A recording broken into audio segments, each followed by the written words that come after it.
ചട്ടി ചൂടാകുന്നു, അതിലേക്ക് എണ്ണ ഒഴിക്കുന്നു. അതിനുശേഷം സവാള ഇടുന്നു. സവാള നന്നായി വഴറ്റുക. സവാള നന്നായി വഴറ്റി വഴന്നു വരുമ്പോൾ ഒരു റെഡ് കളർ ഏകദേശം ആകുമ്പോഴേക്കും അതിലേക്ക് വെളുത്തുള്ളി, പച്ചമുളക് എന്നിവ ചേർക്കുക.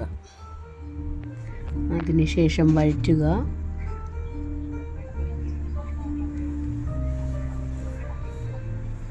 നന്നായി വഴറ്റിയെടുക്കുക. വഴന്ന് വരുമ്പോഴത്തേക്കും അതിലേക്ക് മുളക് പൊടി ഇടുക. 1 സ്പൂൺ മുളക് പൊടി, 1/2 സ്പൂൺ കുരുമുളക് പൊടി, 1/4 ടീസ്പൂൺ മഞ്ഞൾപ്പൊടി,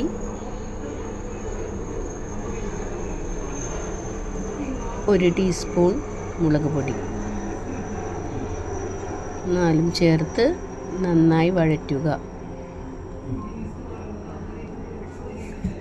നന്നായി വഴന്ന് നല്ല റെഡ് കളർ ആകുമ്പോഴേക്കും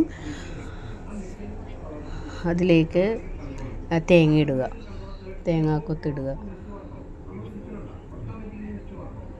തേങ്ങാക്കൊത്തിട്ട് നല്ലോണം കുഴച്ച് കൂട്ടുക. ഏകദേശം എല്ലാ മസാലയും അതിലേക്ക് ചേർക്കുക. നന്നായിട്ട് കുഴച്ച് മസാലയെല്ലാം നന്നായി അതിലേക്ക് ഇട്ടതിന് ശേഷം ചെമ്മീനിടുക. ചെമ്മീനിട്ട് ഒരു തവണ കൂടി അത് നന്നായി കുഴച്ച് എല്ലായിടത്തേക്കും മസാല പുരണ്ടതിന് ശേഷം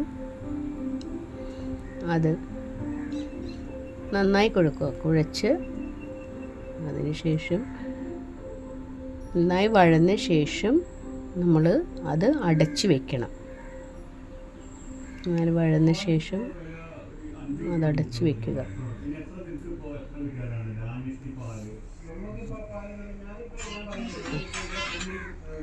അടച്ച് വെച്ചു. ചെമ്മീൻ കറി റെഡി. ലേശം വേപ്പില അതിൻ്റെ മുകളിൽ തൂവുക.